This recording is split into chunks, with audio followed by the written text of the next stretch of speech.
that couldn't see. So the parents couldn't help upbring this kid, okay? So he actually took care of them. Then it should be the other way, like for you guys, like how your parents give you everything, but for Shravana had to take care of his parents. So think about it, two people that are blind, your parents, or like Shravana's parents, imagine all the things he had to do.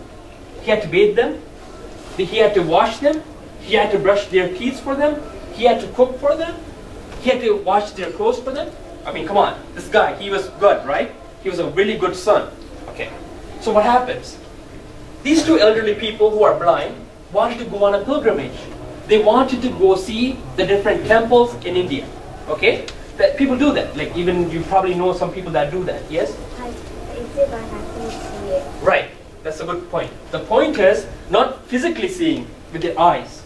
They wanted to go because they didn't want to physically see it, but you know, if you go to a temple, guys, you can have an inner feeling. If you go to a proper temple, you have an inner feeling that you connect with God right away. Alright? So that's what they were interested in. Even though they didn't have the eyes, they wanted that feeling. Yes? Right, sculptures. And the Vedas, the mantras that the priests offer to the ladies, they also have a vibration in them. So you don't have to have physical eyes. Just the matter of you going there will help you. So what he does, he makes that, the picture that Arun showed you, he made it like took a stick and made like two little cloths for them, and then he just rested them on that, and then he was carrying them. He actually took them on his shoulders and went around to different temples. Okay? So imagine how much of it. At that time he didn't have shoes, he didn't have car, right? He probably didn't have water. He couldn't even have a water bottle, guys. It's that age, back in the days. Okay? So what he's going around taking his parents, right? One day the parents get thirsty. Okay? So they ask their son, Shravana, can you please get me some water? Alright, so Shravana, being the good son he is, doing all the things that he already does, he makes them stay on under a tree so that they get the rest. He goes down to get some water. And you know what happens when he goes to get water? Rama's dad actually was hunting. He's a king, right? Rama's dad went hunting. And then from a distance to him, Shravana getting the water, bending down and taking the water in his hand, looked like an animal drinking water, or an animal trying to get water, because from a distance you don't know if it's a human or not, right?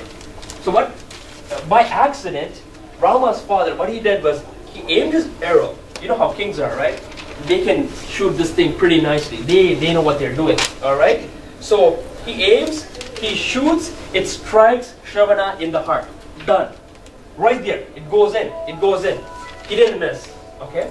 So, you know, Rama's father, you know, thinking that, you know, I got some deer or something, he comes to check on his kill, right? His catch. He wants to see what he killed. All right? Maybe he can take that for dinner sometime, right?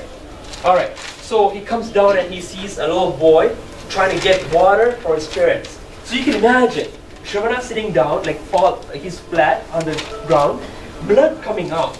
Just pouring, massive blood coming out. And even at that time, what does Shravana say? Can you please take some water to my parents? They are resting under a tree. They're so thirsty, they need the water. So can you please take water? Was Shravana angry at the king for killing him? Was Shravana disappointed? Did he be like, God, look how much service I'm doing to my parents. Look how much I did this, I did that. You know, I went through so much trouble. I took them around town, around the whole village, around the whole country, making sure that they go to the temples. At the end, I get killed, trying to get water for my parents. Did he get angry? No. Did he get disappointed? No. Even at that moment, he wanted to make sure that his parents got the water. That's devotion, guys. That's devotion. That is true devotion.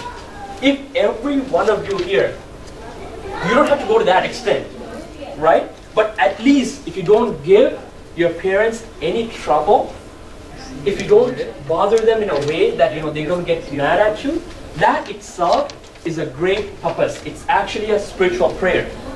Okay, it itself is a spiritual prayer. That's why when we talked about the Bhagavad Gita, the first thing he asked you to do was go help your parents.